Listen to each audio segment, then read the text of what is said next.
Well, hi everyone and welcome back. Today is the third video of the day, and today we're going to be looking at the active Aero rear spoiler. I'm going to do this in 3 parts, but it's all going to be in one video. The first part will be removal of the spoiler, the second part will be strip down of the spoiler, and the third part will be fault finding of the spoiler. Now, the reason I've decided to do this is because a number of you have written to me saying you've got faults with your active Aero. How do you find the fault? Unfortunately, that is a very open question, because as with any fault finding, it's more than just a simple undo this screw, put a meter on it, that tells you where the fault is. The active Aero system is quite complex and involves quite a lot of different components, and if any one of them fails, the others will not respond the way they should.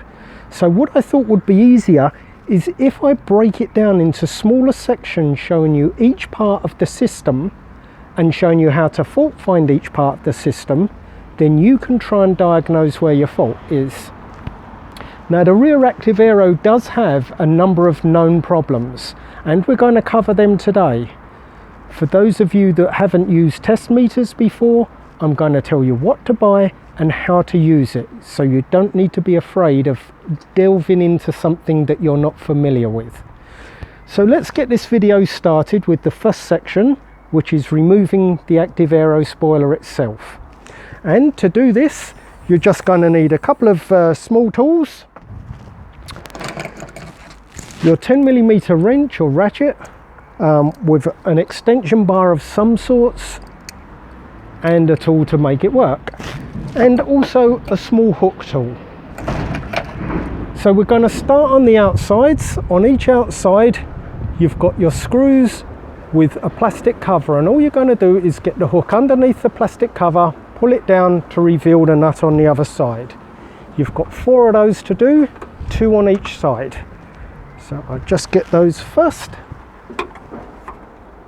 We're on fairly limited space here. This is the only turbo car that I have here at the moment, so we have to use this one. With those off, you then go on to your 10mm.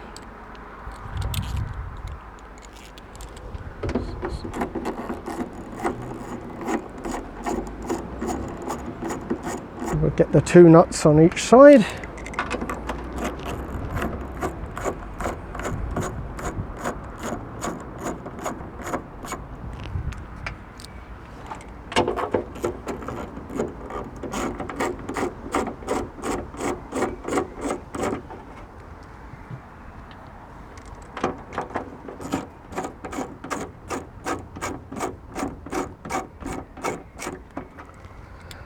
Okay, now we're left with 3 nuts in the middle, but before undoing those 3 nuts, what we're going to do is disconnect the cable. Now, if I unplug the cable from this side, it still will leave this attached, and we need this detached in order to pull it through once we remove the active Aero. So in order to get that out, this grey piece here has got a couple of wings, so it pushes through and then the wings open up. So what we've got to do is get behind the back of the clip on the other side, and while pulling this down towards you, you're going to push in the wings towards the middle of the clip. Once the back end comes down, you can then push the wing on this side towards the back, and then that should, if I can get it right, release this clip. It is a bit picky. You could try just yanking it down, but the chances are you'll break the clip and then you're not going to be able to reuse it. Once I've got this out and you see how it's put in, then it'll make it easier for you to do yourself. Whoops.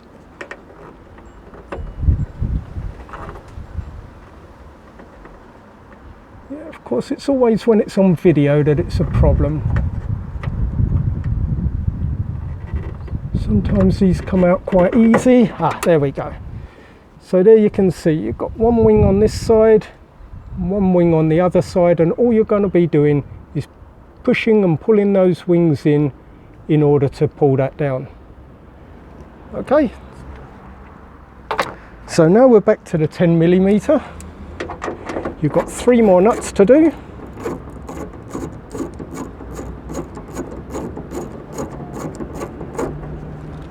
1,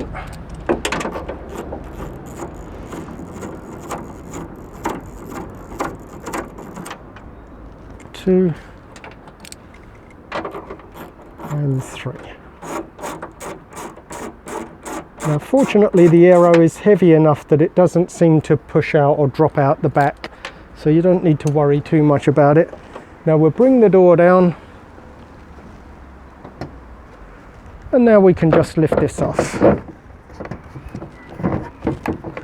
Now first of all, we're just going to lay it over a little bit. You may want to get some cloths or something under it. It doesn't matter so much for this car because it's going to be resprayed. And you'll see we've got the cable retainer here that's supposed to stop water getting in. So that just simply pulls through, like so. And now that's the spoiler ready to come off. So I'm now going to cut the video. I'm going to take this over onto a small bench, and then we'll start on the strip down. Now with this on the bench ready to start, we'll just have a quick look at the tools that you may need to use for this part of the job. So first of all, Phillips screwdriver. That's the only tool you're going to need to start taking the rest of this apart. You're going to need a 12 volt DC supply source. Now I've chosen to use just a small motorcycle battery because it's very convenient. If you don't have an external power supply or a small 12 volt battery, then you can use the battery out of your car. Just grab it out there, bring it over onto the bench, just so you've got 12 volt supply to test the motor.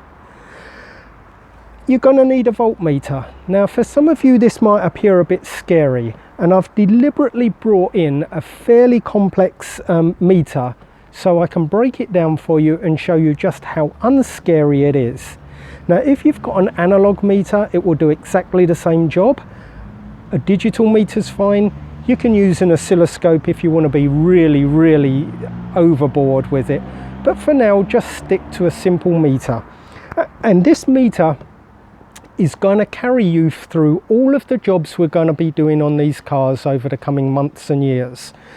It's able to measure amps, volts and resistance, and they're pretty much the only three things you're ever going to need to measure on these cars to get the answers excuse me, get the answers to the problems you're going to want to solve.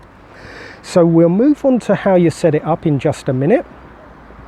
One final thing that could come in really useful. Now I'm giving you some tools that I like to use. However, you might decide that you've got something else in your garage that will do the job just as easily for you. It's only a tip that I'm giving you. Now these leads here, I think these cost about $2. They're not expensive at all. And as far as the meter goes, as expensive as it sounds, this was a $12 meter. And you are going to be needing this through countless jobs. It's worth every single penny.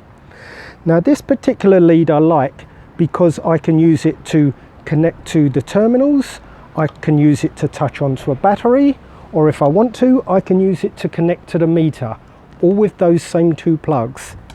On this end, if you come in close, you will see that if I push on the end here, a little terminal on the end there opens up, and that allows me to clip onto anything that I want to test. And it will hold there without me using my fingers. So it's a very convenient end to use. So if you can grab yourself a pair of those, they'll come in very handy with lots of jobs on these cars. So the next section we're going to deal with is taking this apart to gain access to the electronics that we want to test. So first of all, we're going to remove the 3 rubber gaskets. Now for those of you that were watching my videos previously, you'll know I did a section on leaks in the car. Well, here's a good source of your leaks. This gasket is supposed to stop water going through all the holes where your cables go through and where your screws go through. And as you can see, this thing is pretty much all crumbled up and water's going to be leaking into the car. I'd strongly recommend, if yours looks anything like that, you buy a new one. I'm not sure if Mitsubishi still manufacture them. If you can't get them from Mitsubishi, contact me via the forum and I'll have a set for you at the right price. Another gasket on this side, carefully pull that off, and one on this side. Now you're onto your screwdriver. On this side, 2 screws.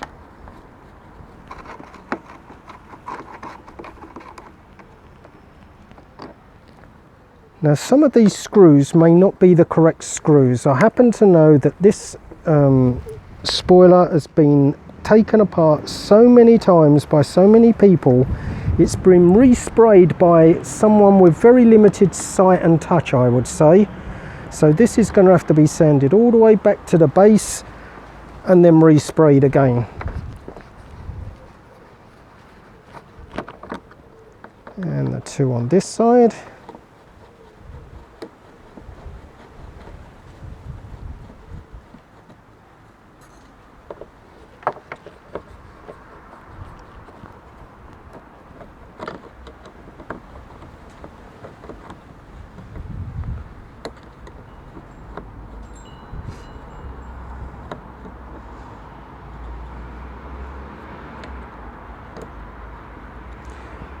And now we go to the 4 in the middle.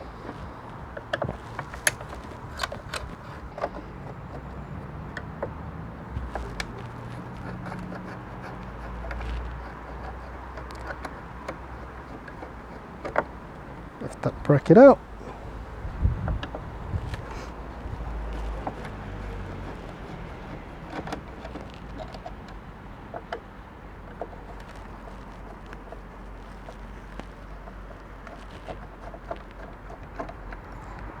This bracket out, and the final 2 screws on the outside here.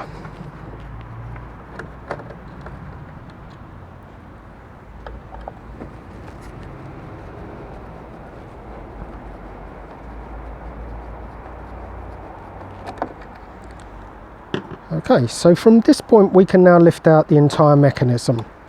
Just gently work it out bit by bit. And as we turn this over, you'll see that we've still got 1 wire left, which goes to the brake light on the back. So for this one, it's easier if you just put something with a point into that gap there and then unplug it. These ones can be a little bit tight. Unfortunately, unlike the others that have a nice clip that you press in, these ones don't have the clip. So now the 2 parts are separated. I'll put this one out the way. We don't need that anymore at the moment. And now we can move on to the rest of it. Now this unit is actually made up of 3 electrical components. 2 of them are the micro switches that you can't see, and the electrical motor. Now we're going to separate the electrical mechanical part from the 2 arms that do the actual action of the up and down. So to do this, we have 3 screws. Now I can see here that 1 is already missing. So you will have a screw there. Then you have 1 screw here. And 1 screw here.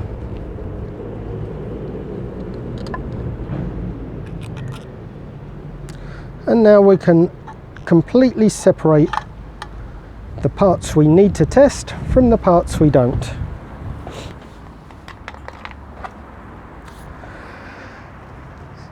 So here you can see the 2 micro switches. Now for those of you that are not familiar with what these actually are, they're basically a switch or 2 switches within 1 case.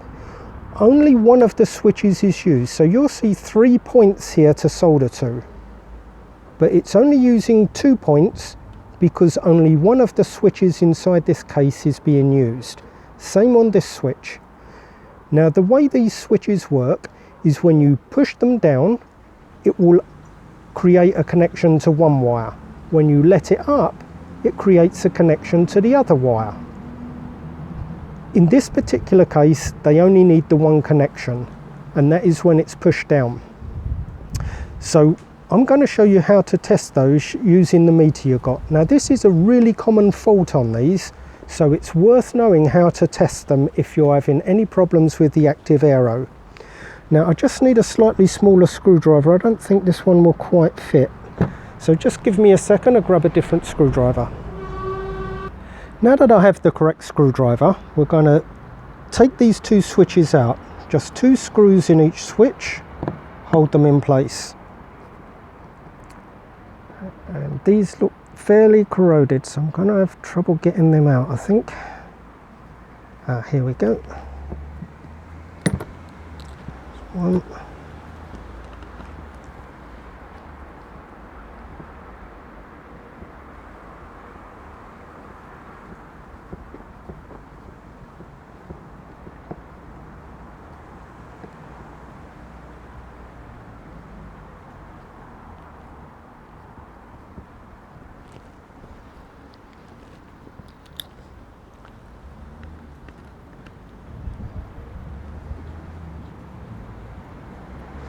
Now, the reason these switches are so important is because they send a signal to the control box to let it know whether the motor is in the up or downward position. If any of the switches fail, it doesn't know where it is, and it'll keep on trying to put it into the wrong place or not work at all. So here's how you test them. You see the switch working like so. Now we need to measure across those 2 pins there that the wires go to. Now these ones have heat shrink sleeving on, so it's very difficult to get a connection onto there. So we're going to use these cables that I suggested, and we're going to follow the wires up. We're going to start with the yellow wire. That will come up to this plug here, and you can see quite clearly there where the yellow wire is.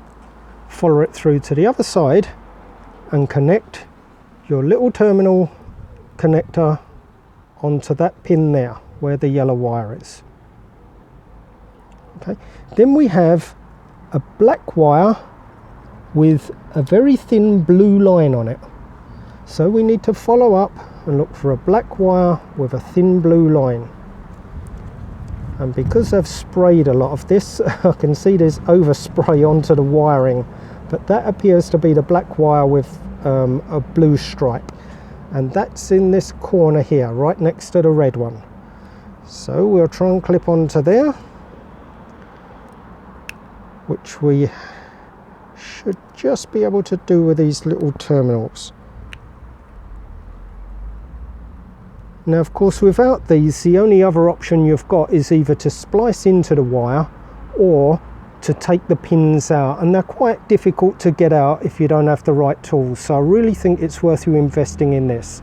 Now because we've managed to get onto those pins, we can connect those wires direct to the meter. Now on your meter, you're going to have a whole range of plugs you can go into. You're looking for one that says common or negative, and that will be your black wire. The other one speaks for itself: volts, ohms, diode.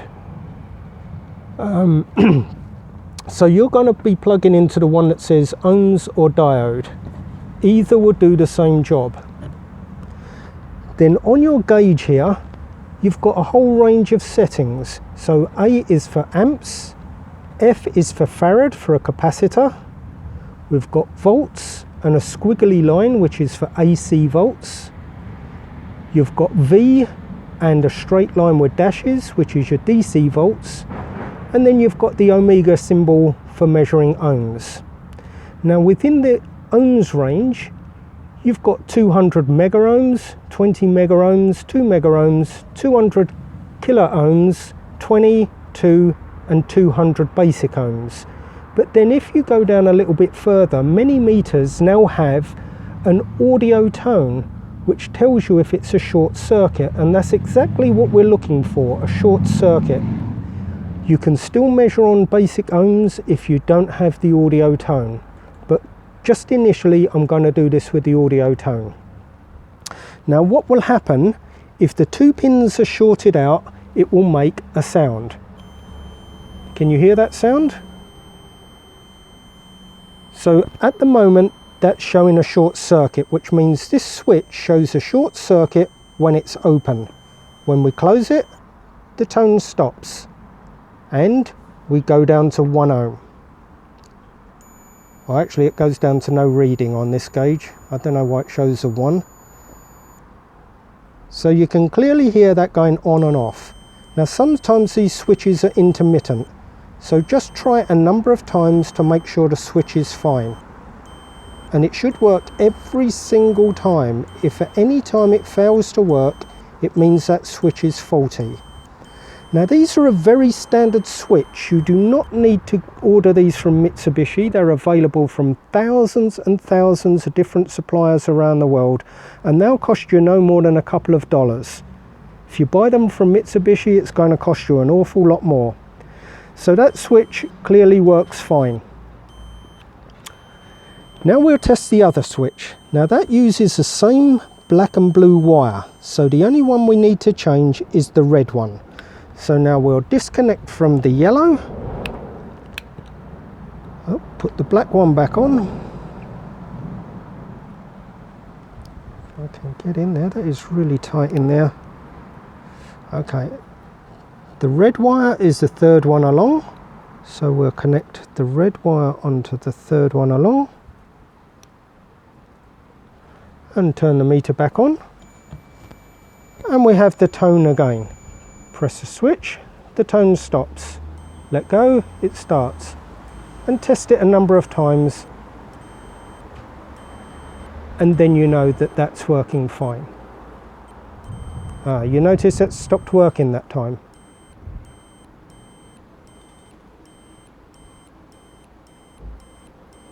Maybe I didn't press it right. But if it fails to work at any time, replace the switch. For a couple of dollars, just replace them. Now if we go on to the ohms range instead of short circuit, you can still use it just the same. You're looking for the absolute minimum resistance. Now minimum is 0.0. This is presently measuring 1.6, 1.7 ohms.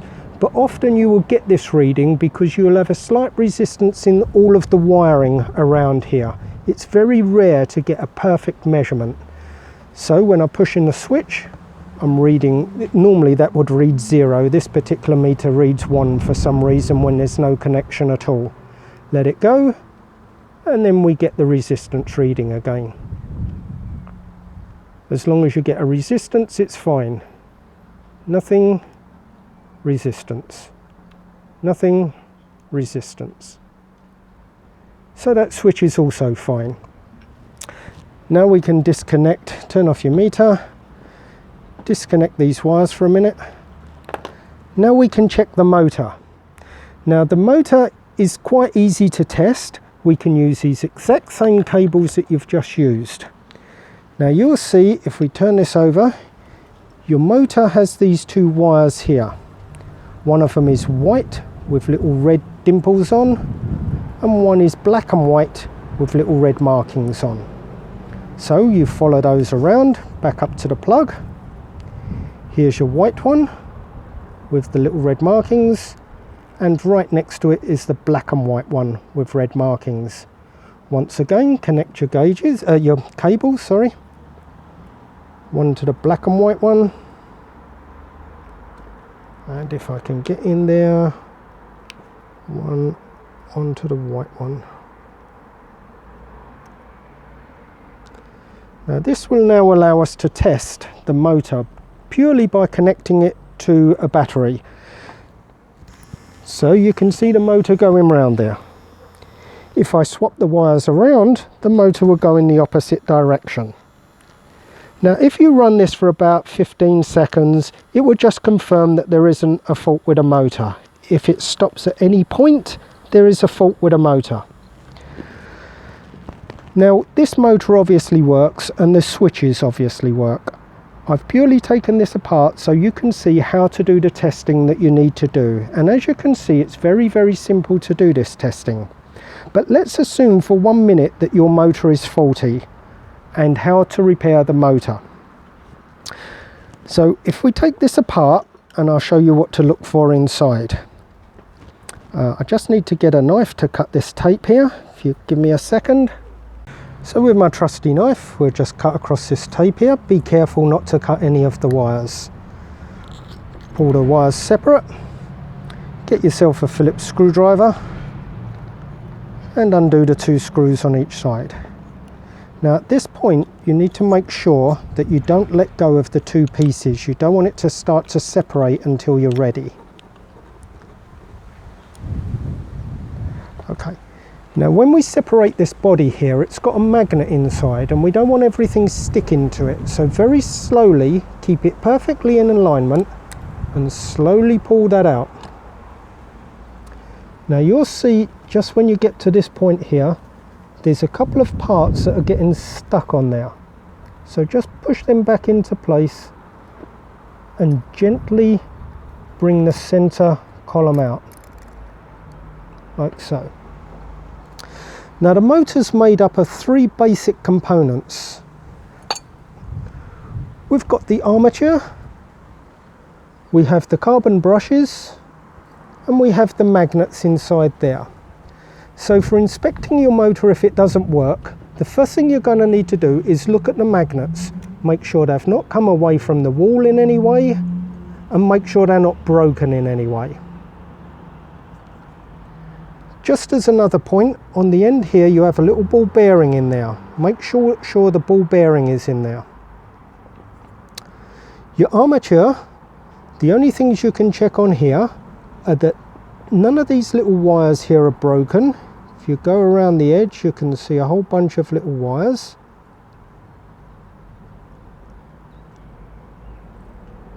Watch you don't cut them yourself or break them. I'm just using this to gently maneuver each one to see if it moves, and it will only be a gentle movement, no more.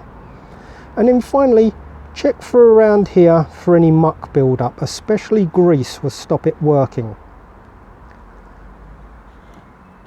And then your final part is your carbon brushes. That's these parts here. Now this is your most likely cause of a problem with the motor. As these things wear down, eventually they no longer give a good contact onto here, and that will stop it working. Now of course we know this motor's working fine, so of course the brushes are fine, the armature's fine, and the magnets are fine.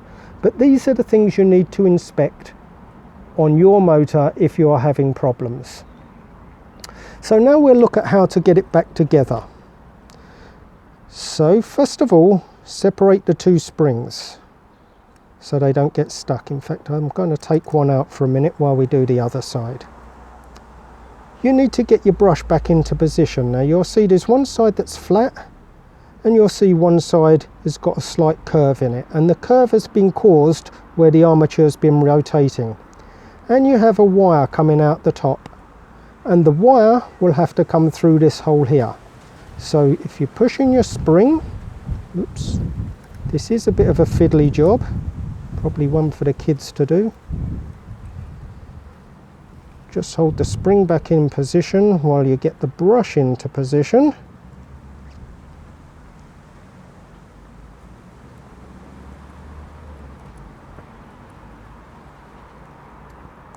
Slot your brush into the hole and pull it all the way back. Now when that's back there, you can use these wires here to hold it in position, like so. And then you do the same on this side. Get your spring first, put the spring in the hole. Now these are fairly standard motors. This is not a custom made motor, so if these brushes are worn away, you can go to any company that refurbishes motors and they should be able to supply you replacement brushes. If not, just look on eBay or AliExpress or one of the many other companies that sells parts, and you're going to find someone that has those brushes probably in stock. Okay, clip the wire around there, that will hold your brush in for you. Now we need this to go back in. Nice slow gentle movement. Slide it all the way in, and as you slide it, rotate it so it goes all the way down into position, back to where the brushes rub on the central point there. And you'll see as you rotate it, the gears will rotate as well. Now what you need to do at this point is rotate this so that that little marking there points directly to the motor.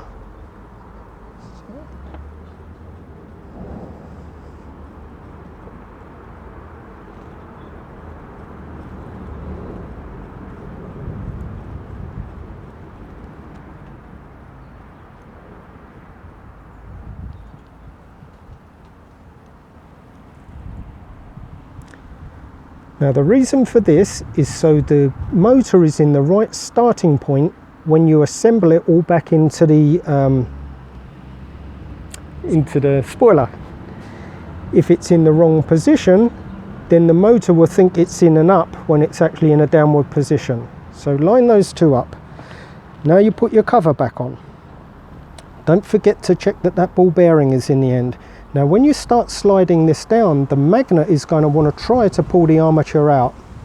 Just one thing before you start doing anything, lift those wires off where you had them holding it back so the brushes can move. Probably not the best tool. Don't want to risk cutting the wires. So you want them in a nice upward position so the brushes can move freely. Now using 1 or 2 fingers, hold the armature down and then start sliding this on, and be ready for the magnet to try to yank it away. Nice and slowly there. Hold it right to the last second, finger out, and then that should go all the way down. We will do a final test before we put it back on the car, but that should now be ready to work. Put your screws back in.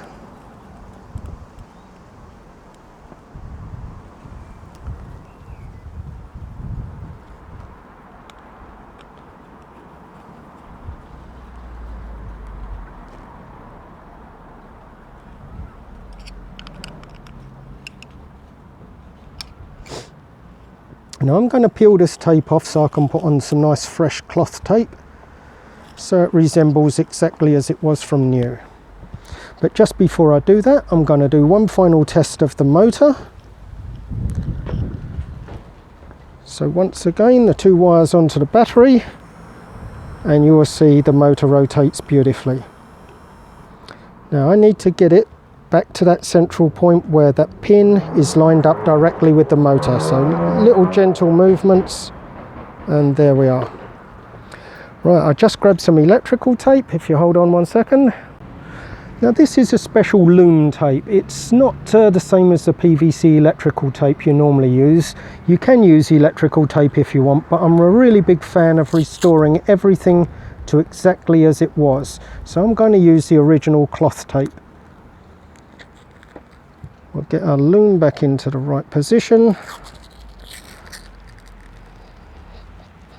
Tape that down. That keeps all the cables nice and neat and tidy, exactly as it should be. Whoops. Oh, there's a lot of whoopsies going on here.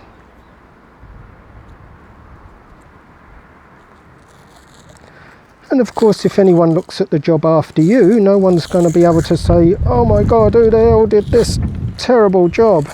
It's going to look exactly as it should when it left the factory.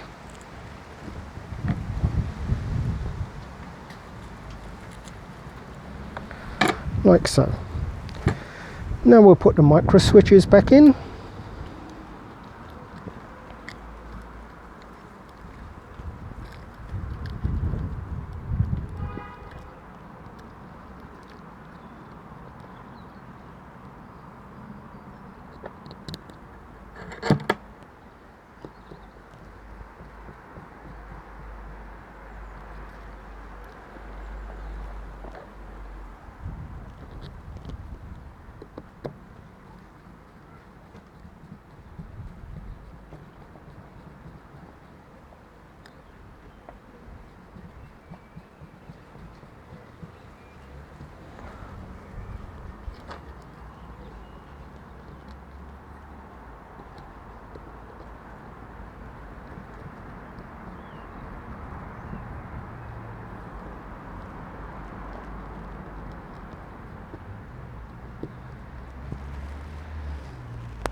There we go.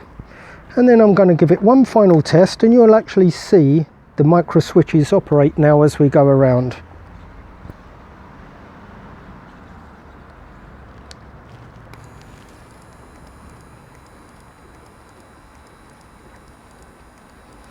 Okay, and we'll get that motor back to its correct position. Oh, nearly there. That looks about it.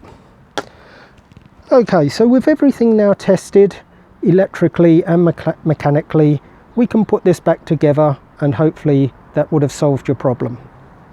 Okay, now we begin the assembly of the motor and the rest of the mechanical parts. Now there's a couple of bits here that you need to know about. These here, now they actually go into the side here. Now you'll notice on here there is a hole, and this is part of the worm gear that goes through to the motor. So you're going to need to push that in. Make sure it's free. If you've got any sticking points or it's jammed at all, then you need to get it out and free it up with some WD-40 and then put some fresh grease on it.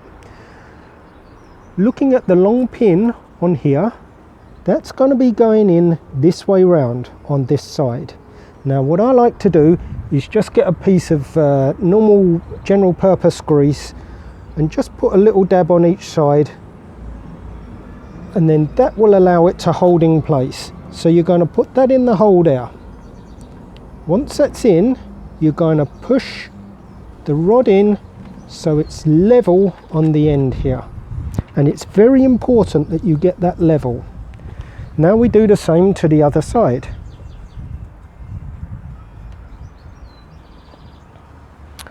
And I need a rag. Never mind, that'll do. We're going to put it into the hole first. Once it's in the hole, we'll slide it along so it's level. Now the reason is, if that isn't level and you connect the motor up now, it's going to be in the wrong place and you won't be able to reassemble onto the main spoiler. There we go. Thanks, Mitch. Right, so with those now in place, everything is lined up, ready to put the motor on. So we turn the motor over. Make sure your screw holes are lined up and you don't have any cables trapped. That should fit nice and snug there. Now if you recall, I had one screw missing from here, so I'm only going to put back the one that I've got for now and this back one. And then at a later date, when I do the restoration on that car, I'll replace the final screw once I've got one.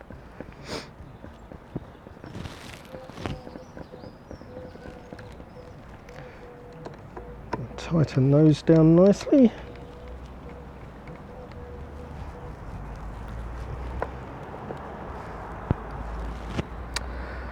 And then have another quick check that your white pieces on the end are still in place and perfectly level on each side. And if that's all level,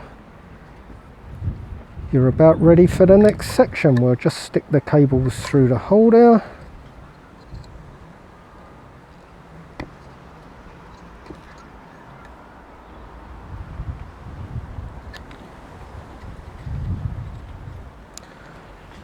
And now we'll get the spoiler ready for reassembly.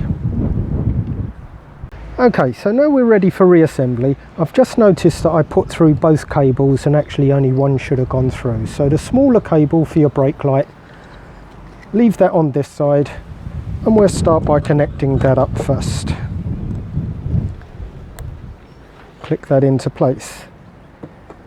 Now we're going to bring the whole assembly up, and making sure that none of the cables are trapped inside, you're just going to temporarily line everything up before we move on to the next piece. Now if you come to this end first of all, you'll remember we put in this white piece at the end here, and you'll notice there's a little brass pin sticking out there. That brass pin has to drop into this slot here when you put this side in. And once that's in place, you can put in the two screws that hold it.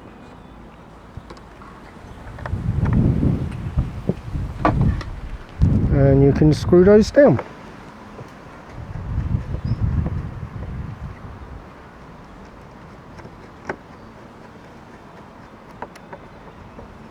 Now remember not to do these up really tight, because you're screwing into a brass stud which is held in to the plastic purely by a simple moulding process. The plastic is the weaker point, so if you try doing that up too tight, it's going to break the brass stud out of the plastic and then you'll have no way of screwing it down. Now we go to the other side. Same process. You check your white clips in place, you line the stud up here with this hole here. Should drop nice and neatly into place because we already lined everything up with the motor first. 2 screws.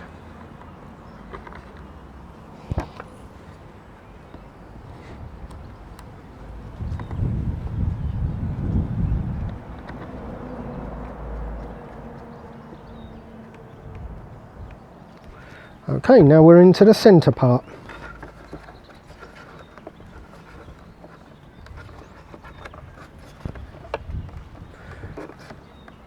Okay, we'll start with these two, which I guess that was the 2 short ones.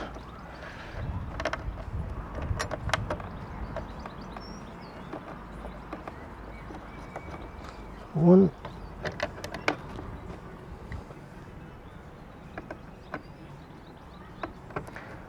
And 2. Now with this centerpiece, do not tighten any of the screws up until all of them are in place. Just screw them there just to temporarily hold it. This will then allow you to maneuver everything into position so all of your screw holes line up. There's nothing worse than finding a screw that won't line up correctly and having to undo the whole damn lot again just to line it all up. Whoops. One final one.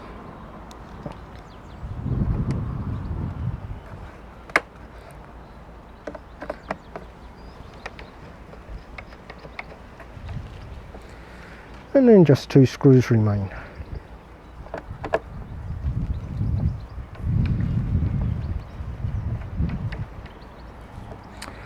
One and 2.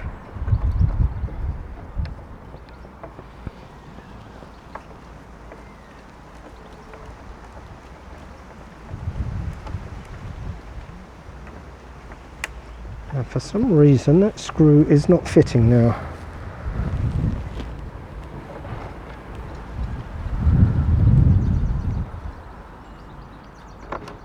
I'm hoping it's just some corrosion in the hole. Let's see if the other side one fits a bit better.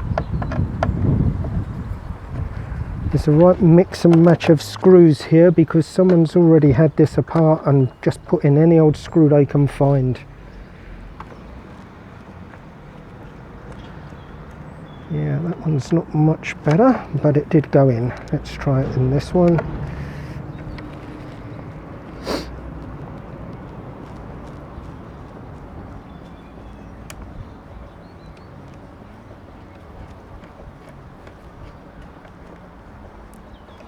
Okay, that's done the job. Now we have our rubber gaskets, which I will be replacing when we finish restoring this car. And on this side, and on this side. Now you'll notice all the overspray here. This is something that happens when people don't bother doing a proper respray by dismantling and doing the job nicely. This is absolutely atrocious, and it's going to take me hours and hours of stripping all that old paint off that shouldn't be there to tidy up the job and make it look as it should. So now what we can do now is one final test of the whole assembly all working before we put it back on the car. And by doing this we can confirm that if we still have a fault somewhere on this car with the spoiler, with the active aero, we know for sure that it's not actually the spoiler itself. We're going to be looking elsewhere on the car. So, foil up, foil down. Everything working exactly as it should.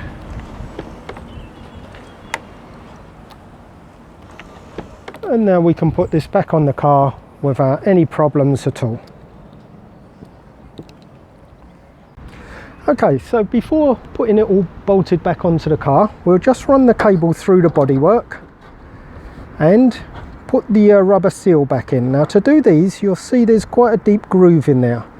You start at one point by pushing down and getting the groove in place, and then just work it round bit by bit, and you'll find the whole thing will force itself into the right place until you can rotate it. Then you know it's correctly in place. Now we bring this down. This is better to do with two people, but I'm not too worried about the paintwork in this case because it is having a respray. Make sure none of your cables get trapped. Line up all the screw holes.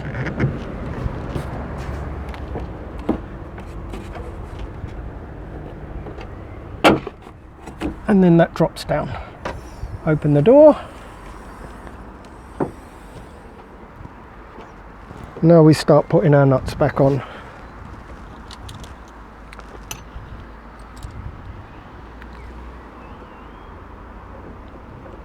Now remember when you're putting on this first one not to push up too hard because you'll push the spoiler out of the rear door and then you'll find it just falls off and does damage.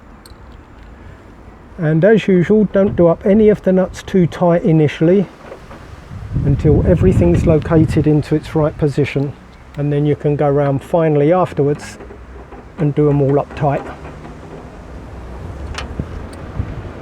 We have two nuts on the outside here.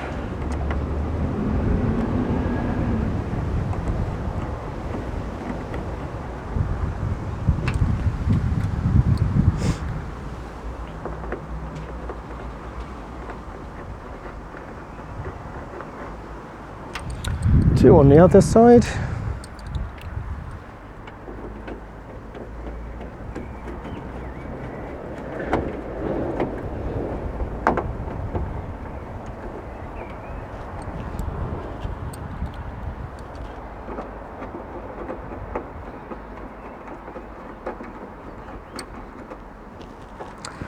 And now we can do them all up.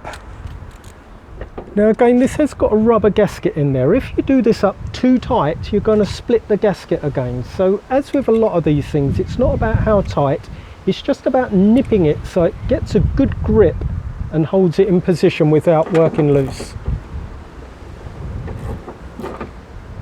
Just a nip. And the rubber itself will form a good seal without splitting.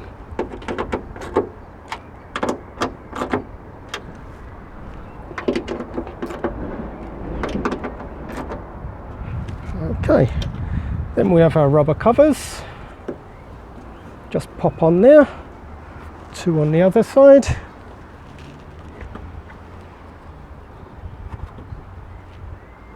Finally our cable. And then clip it back into position. Now you can put your cover back on as it would be ordinarily. This one was already removed in a previous video. So I'll leave you to search for the other video if you need to get those off. I would strongly recommend finding that video because a lot of people break them getting it off. There is a particular technique.